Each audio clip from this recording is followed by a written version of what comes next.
Ano 19 talaga anyos. nangyari? Oh my Sayang ang gulay. buhay ng dala. Sabi ng pulis, Hay. ano yan, aksidente.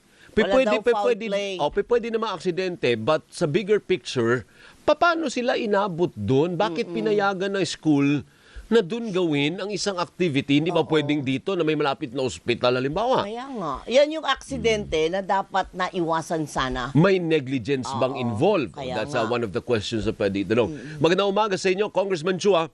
Good morning, Kong. Hi, Alvin and Doris. Magandang umaga sa lahat ng inyong mga taga-subaybay. Opo, ano po ang suggestion ninyo? Is there going to be a congressional probe dun sa pagkamatay ng dalawang atleta from Ateneo? Well, sa akin, no, nagsisik ako na maimbestigahan din ito ng NBI. Pero may mga kasama po tayo sa Kongreso na gusto magkaroon ng investigasyon ng Committee on Youth and Sports Development. Dahil alam po ninyo, tama yung kanina sinasabi ninyo, ito yung mga bagay na dapat na iiwasan eh. 'Di ba? Alam niyo, nabasa ko nga doon sa newspaper yung nanay netong nung isa yung namatay, si Rene. Sabi niya, talagang ini-encourage ko yung anak ko dito sa sports dahil naniniwala ko ito yung with the hope no na ito yung mag-aangat sa kanilang sa kahirapan. So ngayon paano na? Opo, pero kung, Diba? kung sinasabi po ng pulis na walang foul play, bakit sa palagay ninyo or bakit ninyo pinupush na imbestigahan pa rin ng NBI? Marami kasi mga haka-haka eh. 'Di ba? Maraming nagsasabi na itong training na to ay hindi dapat ginawa dito sa ganitong lugar. So may nagsasabi na parang medyo mahirap yung ginawang activity dito. So para at least, ito hindi lang naman to para sa magkaroon ng closure, no? Para at least, in fairness din sa eskwelahan, baka mamaya nadadrag din yung kanilang pangalan, lalong-lalo na prominente yung eskwelahan na to, nadadrag din yung kanilang pangalan. Kung talagang wala naman, at talagang walang foul play naman talagang nangyari, at least maano rin sila, ma-absuelto rin dito sa ganitong klaseng mga haka-haka.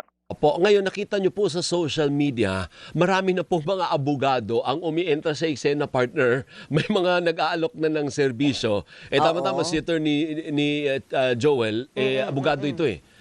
Sa palagay mo ba may kaso na naisip ka na pwedeng pagmulan yung insidenteng ito, o pag sinabi ng pulis na walang foul play, o di wala ng kaso? Yun na yun, oo. Hindi, huwag muna nating sabihin kasi unfair din naman sa eskwelahan. Baka mamaya wala naman talaga eh. So, tignan lang muna natin kung nagkaroon ba ng kapabayaan yung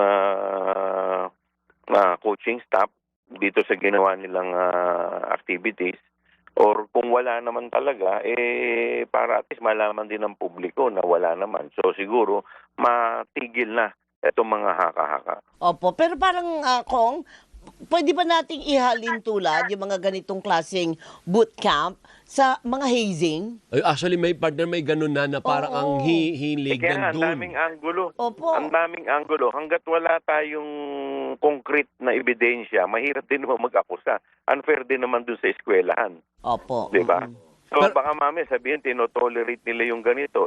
Kung hindi Yun naman na nga. talaga, Oo. kawawa rin naman yung eskwelahan. Isipin mo, pagbibintangan ng kung ano-ano.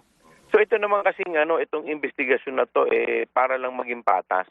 Hindi naman ibig sabihin meron na tayong inaakusahan dito eh. Pero at least sana maging patas din at maging open din tayo, lahat tayo na makita. Huwag muna tayo mag-aakusa, tingnan muna natin. Kasi parang ang bilis nag-jump into conclusion ng kapulisan na walang foul play, pero ang daming mga... So siguro marinig din natin yung mga nag-participate dito. Ano ba talaga yung mga activities na nangyari? Ewan ko, may naririnig ako so may mga nilagay na mga weights ba? Pero dininay na, Kong Parang sinabi na ng pulis dininay na ito ng pulis. kasi, lahat ito, malalaman lamang natin kung magkakaroon talaga ng full-blown investigation. So, at least kung wala naman talagang ganyan, at saka yung isa pa palang inaano ko, may nabasa ako na parang may nangyari na rin na ganong insidente doon na ito hindi naman dito sa Ateneo, may namatay na rin doon. So bakit walang sign na dangerous yung lugar na yun? Opo, Dapat tama. meron din warning na nilalagay doon, di ba? baka mamaya may kapabayaan din yung kung ano ba ito, private ba to, kung public ito, yung LGU ba. So dapat nilalagay ng warning doon na delikado yung lugar kasi kung tama yung na kinakain sila ng current, Oo. 'di ba? So bakit walang warning na ganun? Di, tsaka bakit doon ka ng layo nun, di ba? Malayo ba, Wala partner? bang mas malapit na beach dito Oo. na pag may emergency, mabilis may sugod sa isang tertiary at magandang klase ospital? Sobrang layo ng Dipakulaw, Aurora, Congressman. Yun nga, kaya nga lahat yan, mareresolba lang yan. Kung kasi lahat ngayon, puro marites lang, puro chismis lang lahat ang naririnig natin ngayon. Puro sabi ni ganito, sabi ni gano'n, haka-haka.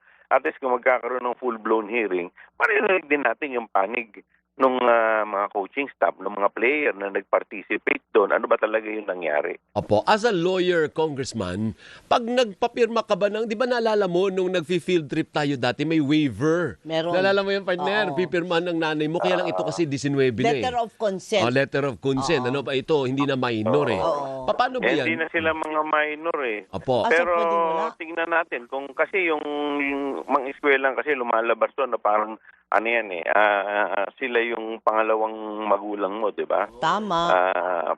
Pangalawang magulang sila. So tingnan natin lahat yung mga ganyang klaseng anggulo.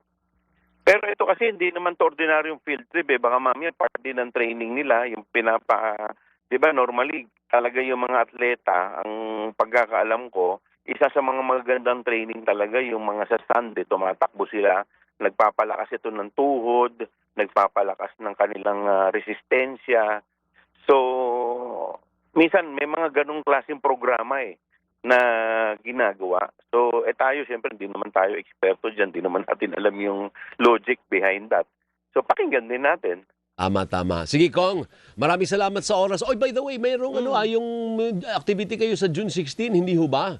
Yung hindi open sa public. Ano tawag mo dun? Yung mga pinatawag kayong prosecution at saka depensa? Pre-trial? Pre-trial, ano? Anong inaasahan nyo sa 18 yun, pre-trial? Sa pre-trial conference, yung pre-trial conference, nandito yung stipulation ng facts, marking of evidence, tapos dito sasabihin, ilalahat dito yung mga testigo na pauupuin, kung ilan ang mga testigo at kung ano yung mga purpose ng kanilang mga statement. So yun ang purpose ng pre-trial. Normally yan, ginagawa yan sa mga court, minsan sa clerk of court lang ginagawa yan para at least makamenos na ng oras doon Apo. sa hearing, para pagdating sa talagang actual hearing, walang surprise. Apo. So, Parehas yung party, alam na kung ano. so ready naman po kayo? Opo, at tuloy-tuloy naman po yung ating paghahanda sa Okay. lahat ng ito. Very good, Kong. Mabuhay po kayo. Thank you. Thank you, sir. Mabuhay po. Maraming salamat po. Salamat. Thank si you. Congressman Joel Chua po ng 3rd Distrito ng Maynila. DZMM Radio